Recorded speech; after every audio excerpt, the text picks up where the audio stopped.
안녕하세요 여러분. 리플러스 인간연구소의 박지연입니다. 청소년기는 어린이에서 성인으로 도약하는 시기인데요. 따라서 청소년기를 어떻게 보내느냐에 따라 미래를 다양하게 만들어갈 수 있습니다. 그러기에 청소년기는 어쩌면 인생에서 가장 특별한 시기라고 할 수 있겠죠.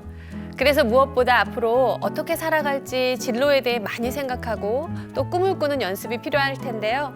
청소년들은 과연 진로와 꿈에 대해 어떤 고민을 하고 있고 부모님들은 어떻게 길잡이가 되어주실지 생각해보는 시간을 가져보려고 합니다. 청소년 감정 코칭, 자녀 마음을 읽어주세요. 두 번째 시간, 오늘의 주제는 진로와 꿈인데요. 최은영 교수님의 강의를 같이 들어보도록 하겠습니다.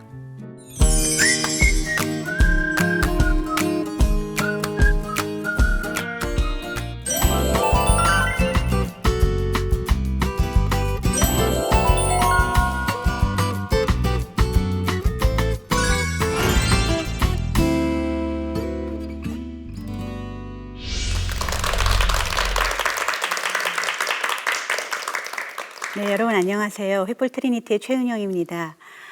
지난주에 이어서 오늘은 아이들의 진로를 어떻게 우리가 같이 찾아주고 고민해줄까 하는 주제로 말씀을 드리려고 해요.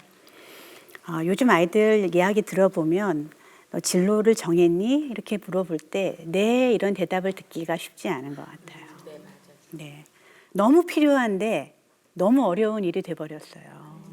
네, 그래서 제가 이제 오늘 아이들의 진로를 잘 찾아주기 위해서 상담 쪽에서는 어떤 이야기들을 하는지, 그리고 그리스도인 부모인 우리는 또 어떤 생각들을 해봐야 하는지, 이렇게 두 가지로 좀 나누어서 말씀을 드리겠습니다. 상담 쪽에서 이야기하는 진로 찾기에 선행 조건이 몇 가지가 있어요. 어떤 아이들이 진로를 잘 찾는가? 부모가 나를 믿어주는구나, 이렇게 느끼는 아이들이래요. 그렇죠. 자기가 갈 길을 정하는 건데 부모가 나를 못 믿는 것 같아요. 그러면 내가 뭔가를 결정하기가 얼마나 힘들겠어요. 두 번째는 부모가 나에게 스스로 뭔가를 해볼 수 있는 공간을 주고 있구나. 우리가 이걸 자율성이라고 해요. 예, 자율적으로 네가 결정해봐라, 이런 연습이 된 아이들이 청소년기에 이르면은 난 이걸 하고 싶어, 이렇게 결정할 수 있을 텐데, 어릴 때부터 엄마 아빠가 다 결정해주고 공간을 하나도 안 만들어주고 아이들한테 결정하라 그러거든요. 너무 어려워지죠. 네. 세 번째 조건은 내가 주도적으로 뭔가를 할 수 있구나 하는 확신이라 그래요. 주도성이라고 하는데요. 그래, 내가 뭔가를 혼자 스스로 이런 방향으로 해보니까 성공해봤잖아. 이런 경험이 중요하다는 거죠. 네 번째는요, 진로를 정할 때 뭔가를 부지런히 해가지고 이룬 경험이 필요하대요. 우리가 이걸 근면성이라고 해요. 네. 마지막으로 진로와 직결되는 선행 조건은 정체감이라고 하잖아요. 네. 나는 왜 태어났지? 나는 왜 살고 있지? 죽을 때까지 내가 가치롭게 여기는 건 뭐가 될까? 죽을 때까지 내가 하고 싶은 일은 뭘까? 이것에 대한 대답으로부터 아이들은 정체감을 만들어요.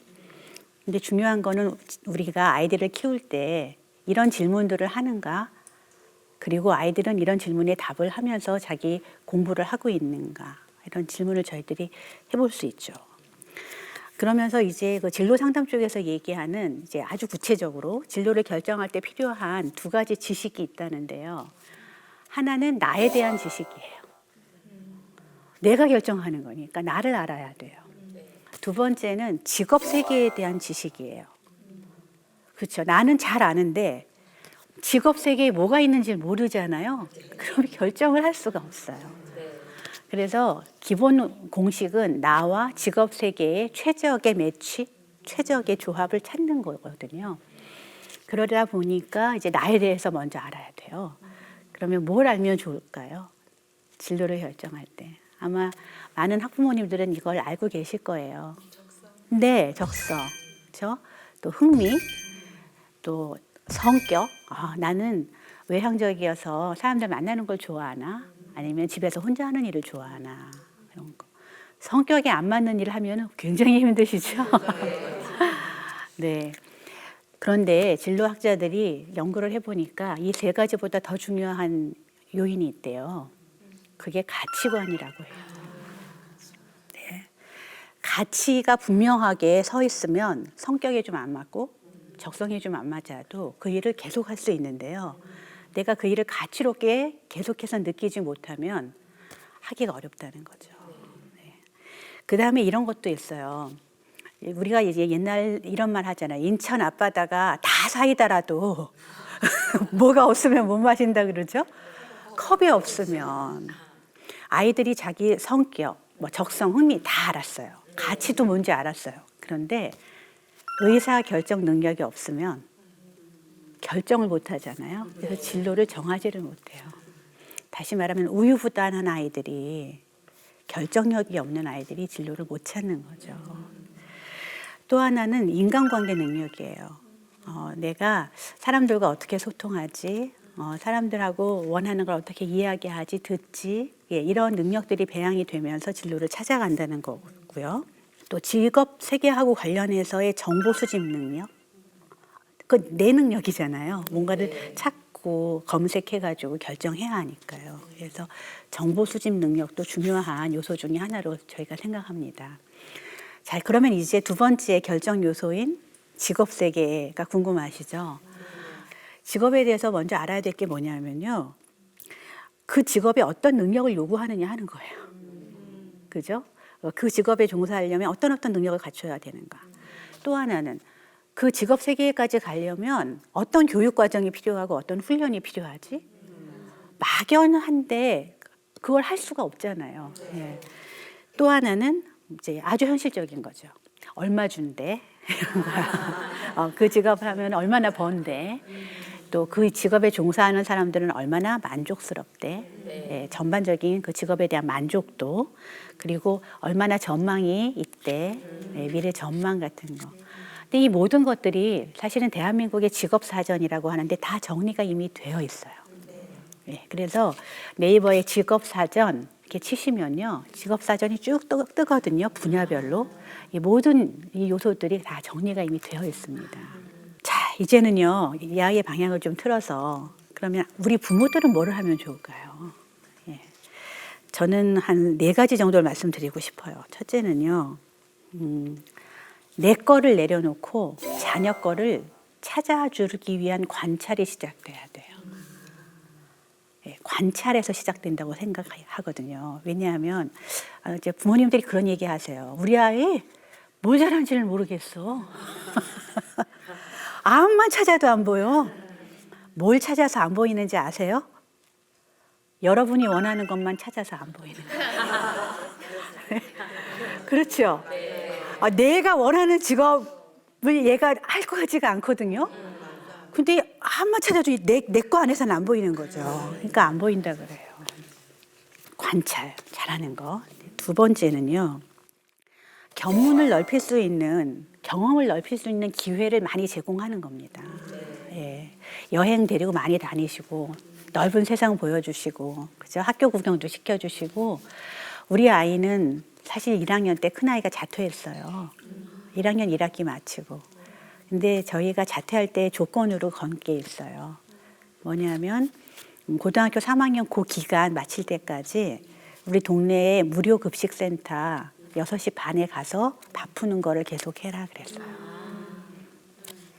예, 제 아들은 다른 어떤 곳에서보다 그 무료 급식소 1년 반 다녔던 그 시간에서 배운 게 굉장히 많아요. 많은 것들을 보여주시는 게 중요하죠.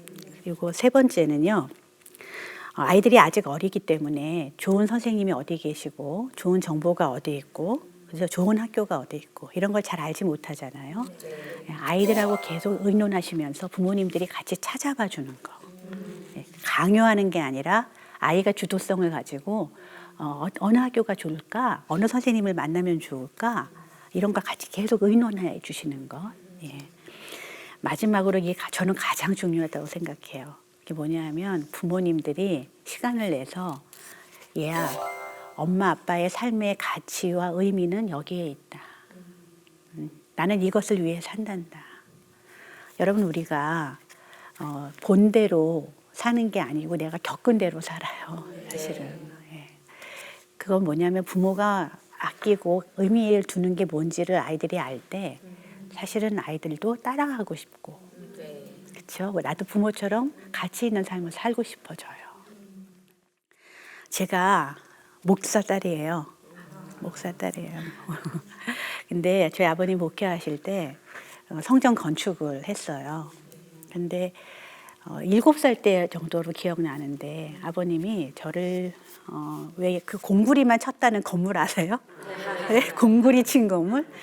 근데 다 올라가서 이제 맨 끝 꼭대기층까지 갔을 때 중 2층이라고 하는 데 있죠. 본당에 이렇게 그 기둥이 2개가 있었어요. 근데 아버님이 저쪽 기둥을 하나 이렇게 잡으시더니 너는 저쪽 기둥을 잡으래요. 그러면서 교회가 어렵다. 돈도 없다. 근데 같이 기도하자. 그러셨어요. 그리고 저희 아버지는 이쪽 기둥 잡으시고 저는 이쪽 기둥 잡고 그리고 기도했어요. 여러 번도 아니에요. 제 인생에 딱 한 번의 경험이었어요. 근데 50이 지난 지금도 그 기억이 정말 이렇게 앨범에 있는 사진처럼 저한테 선명하고 아, 내가 무엇을 위해 살아야 되는가. 특히 지금처럼 한국 교회가 어려울 때는 막 느낌에 이 천정이 무너져 내리는 느낌이 들 때가 있어요. 여러분은 어떠신지 모르겠어요. 그럼 저는 어떻게든 내가 이 기둥을 붙들고 하나님께 부르짖어야 되겠다. 이런 마음으로 하루하루를 살게 되더라는 거죠. 그래서 부모가 자기의 삶의 가치와 의미를 어떤 식으로든지 보여주는 것이 얼마나 중요한지 몰라요. 자, 그래서 마지막으로 제가 그리스도인 부모가 청소년들을 기를 때, 진로를 지도할 때 저는 이런 생각을 해요. 내가 먼저 그리스도의 가치를 따라 사는가? 예수 그리스도가 가치 있게 느끼는 걸 나도 가치 있게 느끼는가? 아이들은 금방 알아요. 우리 부모가 돈이 중요한지, 자리가 중요한지, 그렇죠? 그 다음에 이런 생각을 하죠. 나는 하나님께서 지금까지 삶에 허락하신 나의 삶의 상황과 환경에 감사하고 만족하는가? 제가 실은 어제 이 강연 준비를 할 때 제 연구실에서 했어요. 근데 제 방은 4층에 있고요. 4층을 청소해 주시는 분이 계실 거 아니에요. 쓰레기통을 비워주러 들어오셨어요. 근데 제가 그분을 심상치 않은 눈빛으로 보고 있었거든요. 왜냐하면 그 전 주말에 3층만 복도에 왁스 광을 내준다 그랬대요. 네, 근데 그분이 자기가 재단에 얘기해서 왜 4층은 안 해주냐고. 저는 4층에 있잖아요. 제가 너무 이게 이상한 얘기 아닙니까? 본인도 토요일 날 나와서 이거 같이 광 내야 되는데 그 일을 왜 하지 저분이? 그런 질문을 갖고 그분을 보기 시작했어요. 근데 어제 아침에 그분이 쓰레기통을 비워주실 때 맨날 그렇게 바쁘세요 그러는 거예요 저한테. 그래서 일이 많아요 그랬어요. 그랬더니 그분이 일이 많은 건 좋은 거죠. 능력이 있다는 거니까 할 줄 모르면 안 시켜요 그러시는 거예요. 근데 그 다음에 하는 이야기가 하나님께서 위에서 다 보고 계시니까 힘을 내세요. 저한테 그러셨어요.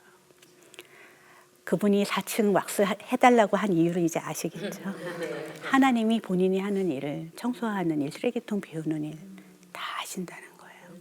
그리고 다시 그분의 얼굴을 보니까 얼굴에서 광이 나더라고요. 어떤 일을 하더라도 내가 하나님이 지켜보신다는 마음으로 여기서 최선을 다해서 하는 그분의 모습을 보면서 제가 깊은 감동을 느꼈거든요. 어떤 일을 하느냐 중요하지 않죠. 무엇을 위해서 하느냐가 중요하죠. 우리 아이들을 그런 아이들로 키웠으면 좋겠습니다. 네, 지금까지 제 강의를 잘 경청해 주셔서 감사합니다.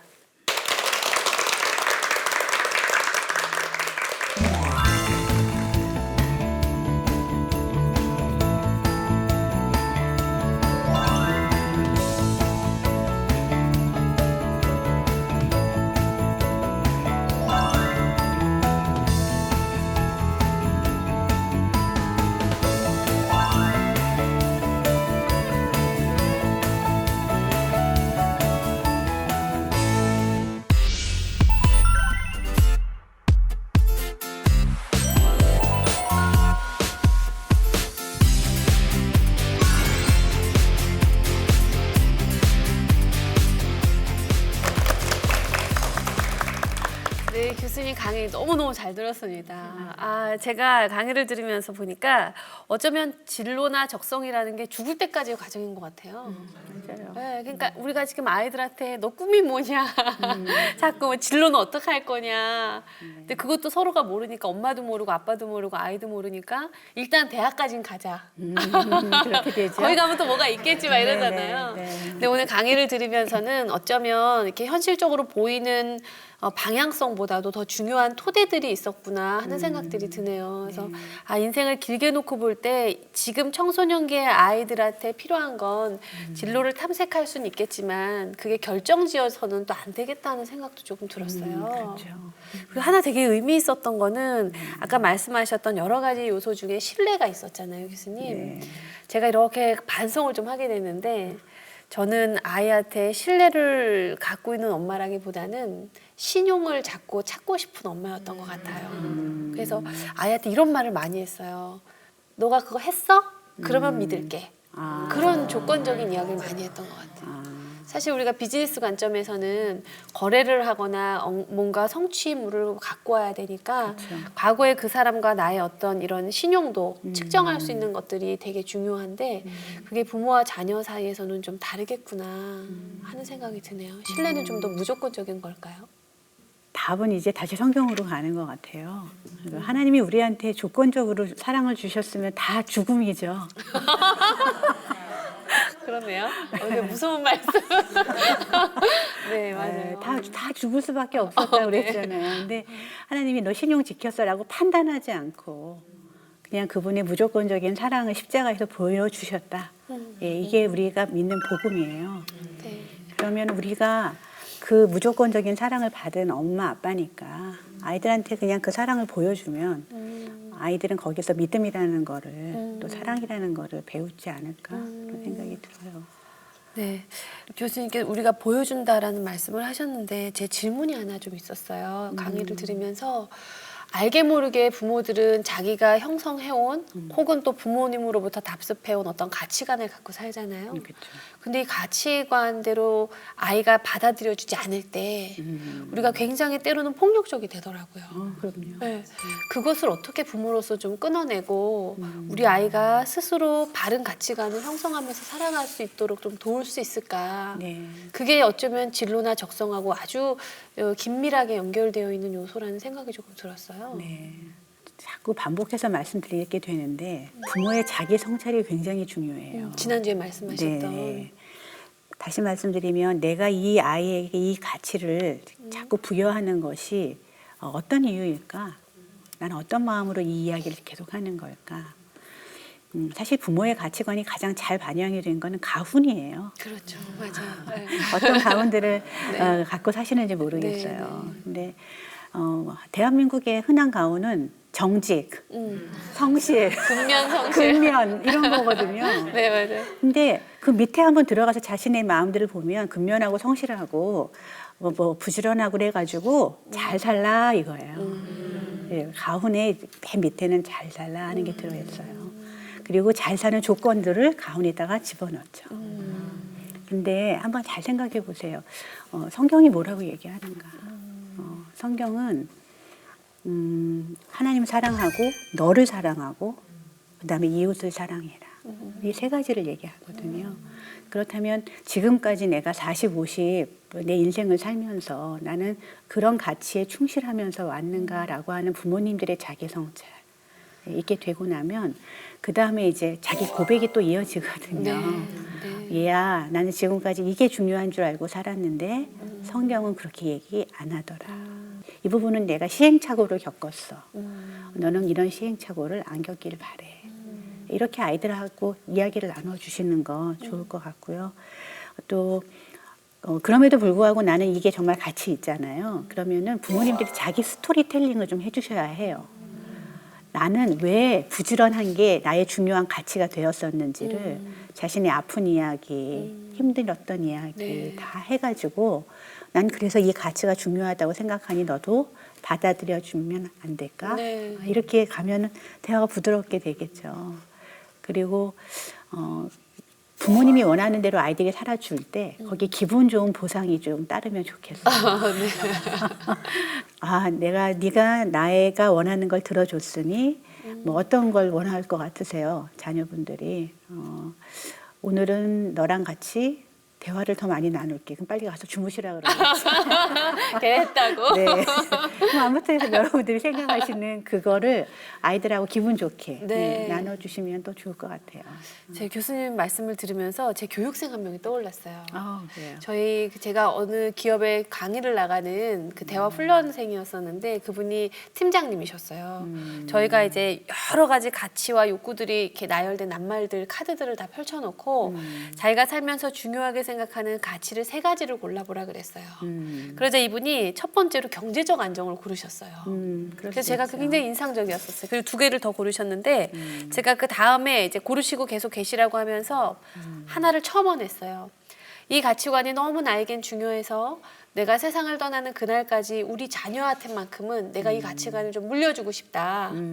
전해주고 싶다 하는 그 가치관을 고르세요 하자 이분이 경제적 안정을 이렇게 집어넣으시더니 비전, 꿈, 희망을 딱 고르시더라고요. 그러면서 그분이 뭐라고 고백하셨냐면 제가 그 말씀을 듣고 뭐를 알아차렸냐면요. 경제적 수단은, 경제적 안정은 우리 아이가 비전, 꿈, 희망을 갖고 살아갈 수 있는 자녀가 될 수 있도록 도구적 역할을 한다는 걸 알게 됐어요. 이 얘기를 하시더라고요.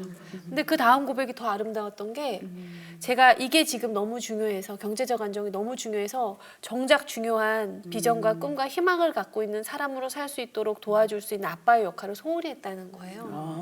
너무너무 감동이었어요. 진짜 훌륭한 분이시네요. 네. 그래서 아까 그 부모의 자기 성찰이라는 그 부분, 교수님께서 말씀해 주신 그 부분이 이 맥락에서 연결될 수 있겠다 하는 생각이 좀 떠올랐네요. 예. 네. 분위기 좋네요. 네, 아니 정말 좋은 예를 많이 갖고 네. 계셔서. 네. 근데 2번째 질문이 또 있어요, 교수님. 네. 아까는 부모의 중심에서 아이에게 내 가치관을 강요하지 않으면서 어떻게 아이하고 긍정적이고 바른 가치관을 좀 잘 형성하면서 살아갈까에 대한 질문이었는데 네. 2번째 질문은 이제 아이들이 청소년 아이들도 방송 프로그램을 볼 수 있는데 우리 아이들이 그냥 부모의 희망사항을 그대로 그냥 무의식적으로 습관적으로 받아들여서 기계처럼 살아가지 않으려면 네.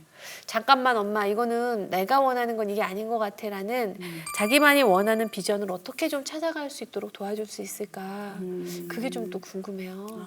아이들한테 이런 얘기 해주고 싶은 것 같아요. 일단 그런 질문이 있는 한, 넌 살아있다. 맞아. 네 그렇네요. 넌 대단하다. 네. 그다음에 이제 2번째 생각이 나는 건 여러분 우리나라가 이렇게 해외 나가 보시면 아실 거예요. 굉장히 훌륭한 복지 국가예요. 맞아요. 네, 그냥 먹고 사는 거, 굶지 않는 거는 기본적으로 나라가 보장해 주고요. 그것만 보장해 주나요? 재밌게 사는 방법, 복지관에 너무 많잖아요. 그렇죠? 네, 걱정 많더라고요. 네, 너무 많이 잘하고 있어요. 그래서 너희가 먹고 사는 걱정을 다 내려놓고 너희가 정말 하고 싶은 거를 찾으면 좋겠어. 왜냐하면 자꾸 먹고 사는데 매이니까요. 네. 그렇네요. 더 나가서요. 하나님은 이렇게 말씀하시거든요. 나의 뜻과 나의 의를 구하면 나머지는 다 책임져 줄게. 이걸 우리가 얼마나 믿느냐는 거죠. 맞아요. 제가 신혼 때 계속 전세살이 하면서 돌아다녀야 되니까 맨날 부동산만 보이고 너무 힘든 거예요. 그때 이제 둘이 잔다고 누웠는데 제가 자꾸 집 걱정을 하니까 제 남편이 그랬어요. 너는 찬송가를 헛불렀구나 지금까지. 공중 나는 새를 보라. 제가 정말 믿음만 좋아 그랬거든요. 근데 결국은 하나님께서 얼마나 부자냐는 거예요. 하나님이 얼마나 능력자라냐는 거죠. 근데 나는 그의 자녀고 하나님이 나쁜 부모도 너한테 더 좋은 거를 주는데 인간 부모도 참 네. 내가 너한테 정말 좋은 거를 왜 안 주겠어? 네. 이렇게 약속하신 것이 성령님이에요. 네. 그렇다면 성령이 내 안에서 일을 하실 때 네. 내가 하나님만큼 정말 능력자가 되고 그 이상의 일을 할 수 있다고 하는 확신이 성령의 내주로 인해서 나한테 있는가? 이런 질문들을 우리는 아이들한테 하게 해야 하거든요. 그렇네요. 이거 교회 가서 배우는 거 따로, 엄마한테 배우는 거 따로, 학교 가서 배우는 거 따로, 네, 네. 이 암만 합쳐지거든요. 그렇네요. 그러면서 네가 하나님 걸 구하니 먹고 사는 걱정하지 마. 이렇게 가르칠 수 있는 것, 또 아이들도 그걸 알아차릴 수 있는 것 중요하고요. 현실적으로 만약에 그게 두 가지가 되잖아요. 그러면은 저는 너를 잘 관찰해봐 할 것 같아요. 네가 제일 오래 하는 게 뭐야? 네. 네가 제일 하면서 재밌는 게 뭐야? 그다음에 네가 느낌에 제일 잘한다고 생각되는 게 뭐야? 네. 네, 너를 잘 관찰해봐. 그다음에 네 능력치가 나왔으면 그다음에는 그 능력을 가지고 어떤 직장에서 어떤 직업 세계에서 살 수 있을지 좀 네가 이젠 찾아봐야 돼. 네. 네 발로. 잘 찾아봐서 그 직업 세계에서 구현할 수 있는 하나님의 가치를 분명하게 좀 만들어 봐. 이렇게 말할 것 같아요. 로우라고 하는 사람이 있어요. 진로 상담자 중에. 네. 근데 그 위계를 만들었어요. 어떻게 만들었냐면 같은 직군 중에 1순위부터 8순위까지가 있어요. 피라미드에. 예를 들어 교육이라고 하는 가치가 있다고요. 네. 그러면 맨 위에는 교육부 장관이 있어요. 1순위에. 7순위, 8순위로 내려가면 여러분 교무실에서 이제 급사하시던 분들 생각나시죠? 네, 네. 그분들이 그 아래 있어요.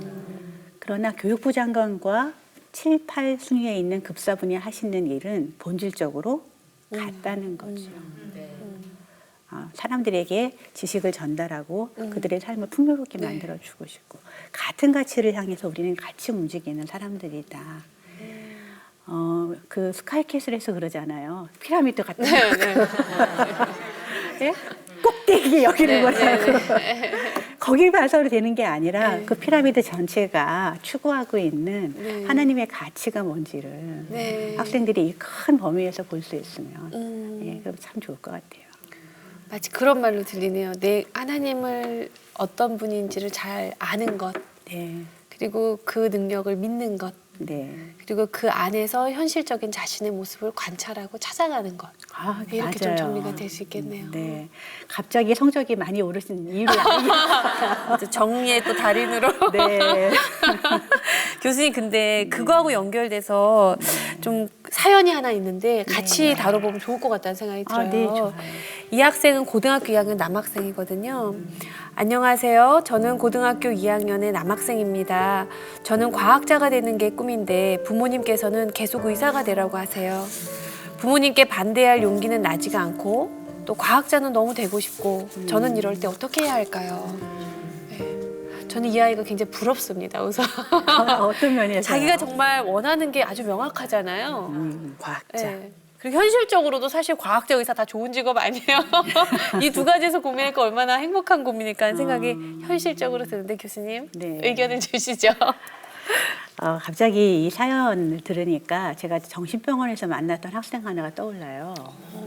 제가 이제 중곡동 정신병원에서 일을 했어요. 네. 집단 상담 청소년들하고 같이. 근데 그 중에 홍콩까지 가서 히로뽕을 하다 온 친구가 있었어요. 네. 근데 아주 굉장히 잘생겼고요. 네. 야, 얘가 어떻게 이렇게 됐을까. 근데 말도 너무 잘해요. 야, 네 사연 좀 얘기를 해봐. 그랬더니 아버님이 CEO예요. 네. 큰 기업에. 그러니까 당연히 어떤 진로를 강요했겠어요. 학과로 치면 경영학과, 그죠? 야, 뭐 경영학과를 가라 그런 거죠. 근데 자기는 체육과를 가고 싶었다는 거예요. 네, 그래서 그때부터 이제 반항의 시간이 시작이 되고 여기서 난 아버지가 원하는 대로 안 살래요. 힘이 있는 거죠, 아이가. 그렇죠. 그래가지고 친구들하고 어울리면서 폭주하고 뭐 약하고 이러니까 아버지가 돈은 있잖아요. 얘를 딱 집어가지고 홍콩으로 보냈어요. 홍콩에 가니까 더 좋은 약이 많아요. 그래서 거기서 히로뽕 하다가 다시 또 아버지한테 잡혀가지고 정신병원에 온 거예요. 제가 물어봤어요. 너는 어떤 꿈이 있니? 뭐가 되고 싶니? 그때 이 아이가 뭐라 그랬냐면 영화 감독이요 그랬어요. 왜 그랬을까요? 제가 너무 궁금해서 영화 감독 뭐가 좋니? 그랬더니 이 친구가 이랬어요. 영화 감독은 자기가 원하는 세상을 자기 마음대로 만들 수가 있어요. 너무 제가 그게 감동이 되더라고요. 그렇구나. 얘가 원하는 건 자유였구나. 결국. 과학자하고 의사하고요. 가만히 생각해 보세요. 너무 달라요. 달라도 너무 달라요. 일단 일하는 공간도 달라요. 일할 때 만나는 사람들도 달라요. 그렇죠? 하고 있는 일의 성격도 달라요. 그렇죠. 네. 근데 우리 부모는 아이들한테 그 인생에 끼어 들어가지고 너무나 다른 삶을 살 건데 내가 원하는 그런 공간에서 그런 사람들을 만나면서 그런 삶을 살아달라고 얘기하는 거거든요. 네. 그래서 저는 이 친구한테 일단 네가 하고 싶은 게 있다니 참 반갑구나. 네. 저도 네. 박 대표님처럼요.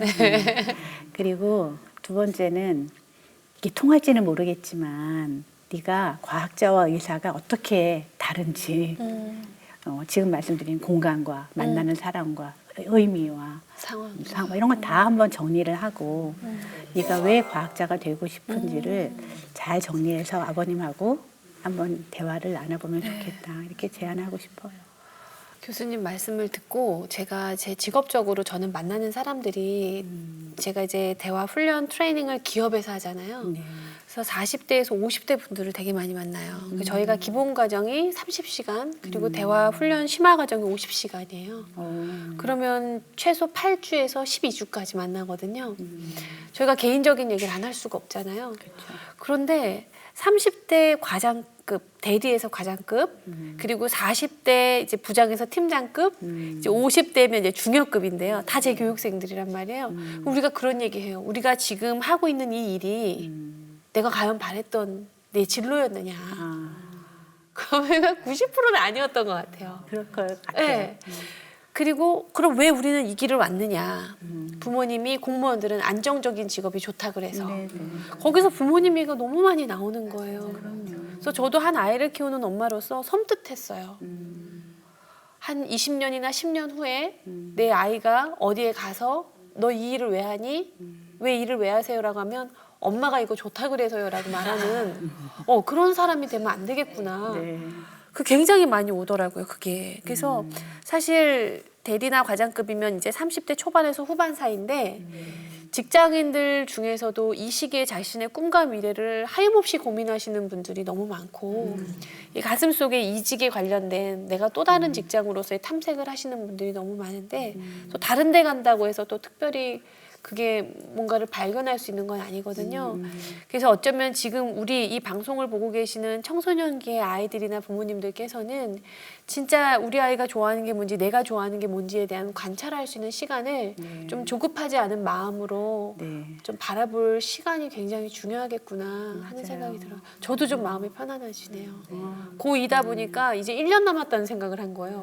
근데 오늘 생각이 완전히 바뀌었어요. 1년 남은 게 아니라 이 아이의 평생을 놓고 본다면 이게 과연 어쩌면 이 시간은 현실적인 직업을 탐색할 시간이라기보다는 그 전에 더 하나님을 더 알고 하나님께서 바라는 삶은 어떤 건지를 좀 고민해 봐야 되는 엄마로서 아이로서 그 시간이겠구나 하는 생각이 좀 드네요. 제가 질문을 교수님과 하나 더 나눠보려고 그래요. 그건 뭐냐면 사실 그 우리들이 아이들과 이야기를 할 때 엄마나 아버지께서 직업을 강요하는 이유는 우리가 알고 있는 직업과 진로가 굉장히 제한적이라는 생각이 좀 들어요. 그렇죠? 그런데 여러분 우리가 계속 그 얘기 하잖아요. 4차 산업혁명 시대다. 앞으로는 직업이 최소 10개는 가져야 된다는 얘기가 있거든요. 그래서 저는 우리가 진로를 탐색할 때 이 부분을 하나 꼭 염두에 줬으면 좋겠다는 생각이 들어요. 제가 제 스스로한테도 경계하는 부분이기도 한데 내가 알고 있는 제한적 정보로 우리 아이를 키울 수 없다라는 생각이 굉장히 많이 들어요. 앞으로 직업은 계속 변할 것이고 또 없어지는 직업이 있고 또 새로 생기는 직업들이 계속 생기고 있잖아요. 그래서 정말 중요한 게 뭘까 하는 생각이 들어요. 직업은 계속 바뀌고 계속 급격한 변화에 따라서 필요로 하는 역량도 달라질 텐데 그럼에도 불구하고 변하지 않는 게 하나 있다면 그게 어떤 걸까? 그거 좀 교수님께 듣고 싶네요. 네, 그 4차 산업혁명 이야기는 굉장히 많이들 이야기하죠. 저도 뭐 학교에 가면은 다 주제가 그거예요, 요즘에. 근데 일단은 그 미래에 그 핵심 역량들이 있어요. 지금까지하고 다른. 그게 뭐냐면은 순발력인 것 같아요. 직업이 말씀하시죠. 10개 이상 갖게 된다. 빨리빨리 습득할 수 있는 능력. 맞아. 네. 그리고 그것을 가지고 뭔가를 적용해서 일을 해낼 수 있는 능력. 이게 이제 미래 사회에 정말 필요한 능력이고 또 그것하고 관련해서 모험을 감수할 수 있는 능력도 굉장히 중요해요. 네. 변화를 계속 따라가야 되니까요. 뭐 창의력은 말할 것도 없죠. 네. 근데 제가 어느 학회 발표회 가서 이제 그 영화 이야기를 한 적이 있어요. 그게 뭐냐면 AI하고 사랑에 빠진 남자 이야기예요. 아, 네, 봤어요. 테오도로라는 주인공이 나왔던. 네, 하여튼 AI 여자분이 밤에 계속 이렇게 속삭여 주시는 거죠. 그렇죠. 연인처럼. 그래서 이 남자분이 거기 확 빠졌어요. 네. 근데 이 컴퓨터잖아요. 네. 그러니까 갑자기 이제 렉이 난 거예요. 그래가지고 한 1분 정도 소통이 끊어졌어요. 네.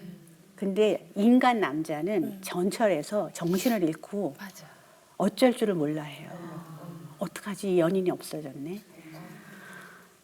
그리고 나서 정신이 다시 돌아왔어요. 그리고 물어보거든요. 내가 한 가지 궁금한 게 있다. 너 혹시 나 말고 지금 몇 명의 남자랑 지금 이렇게 속삭이고 있느냐. 거의 한 600명이 되는 거예요. 동시에.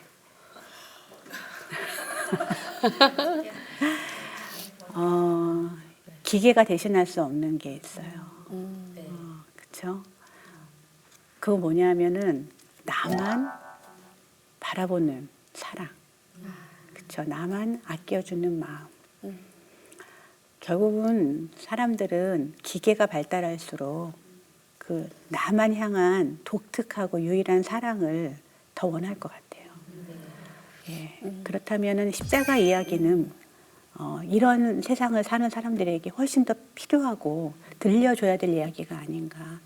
너 하나 살리려고 이 세상에 창조주 되신 하나님의 아들이 와서 네 자리에서 죽었어. 이 독특한 사랑의 얘기는 아마 시간이 지나도 사회가 변해도 우리 모두가 힘을 얻고 살아갈 수 있는 힘이 되는 얘기가 될 것 같고요. 예, 요약해서 말씀드리면 인간을 향한 사랑, 사랑할 수 있는 능력, 예, 이것이 앞으로의 사회에는 훨씬 더 필요한 능력이 될 거라고 생각이 돼요. 네. 그래요. 많은 미래학자들도 앞으로는 공감의 시대가 온다고 다 힘주어 이야기하는데 그 공감의 핵심에 사랑이 있지 않나 하는 생각이 저도 드네요. 네. 사랑이. 사랑하면은 우리가 굉장히 어떻게 보면 감정적인 이야기를 많이 하잖아요. 지금 나는 너를 좋아한다라는 어떤 이런 감정적인 반응으로 생각하기가 쉬운데 교수님 말씀 이렇게 들으면서 어쩌면 그 사랑은 아주 의지적인 행위면서도 내가 끝까지 해내야 하는 어떻게 되면 책임에 관련된 이야기라는 생각도 좀 들어요. 순간적으로 내가 너를 좋아서 해주는 그런 감정적인 사랑이 아니라 네, 굉장히 지속적이면서 의지적이고 그리고 내 생명 다하는 그날까지 우리 아이들을 사랑해낼 수 있는 능력하고 좀 연결이 되는 것 같다는 생각이 드네요. 여러분 어떠셨나요? 좋으셨나요? 네. 교수님 오늘 우리가 이제 2회차 또 교육을 마쳤는데 강의를 마쳤는데요. 오늘은 좀 어떠셨어요? 또 강의하시고. 저는 박 소장님하고 같이 이렇게 네. 진행하는 게 너무 좋아요. 좀 자세히 얘기하셔도 돼요. 왜냐하면 그 아주 구체적으로 질문도 해주시고 네. 또 본인의 경험도 나눠주시고 네, 네. 그러니까 이렇게 프로그램이 막 살아나는 느낌이 들어서 너무 좋아요. 네, 교수님. 우린 우린 순항 중입니다. 너무 네. 좋은 짝이죠. 감사합니다. 아마 여러분 오늘 방송 보시면서 많은 생각 드셨을 것 같아요. 저 역시도 엄마로서 굉장히 많은 생각이 들었는데요. 역시 중심에는 사랑이 있고 또 그 사랑의 중심에 하나님 계시는구나 하는 것을 배울 수 있었던 시간이었던 것 같습니다.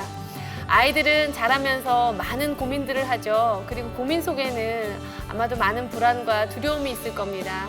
우리에게 필요한 것은 그 아이들에게 답을 주는 것이 아니라 그 불안함, 그 두려움 속에서 같이 들어가서 그 아이들과 손을 잡고 가는 그 여정길에 함께 해주는 부모의 역할이 아닌가 싶습니다. 다음 이 시간도 많이 기대해 주시고요. 이번 시간 함께 시청해 주셔서 감사합니다. 고맙습니다.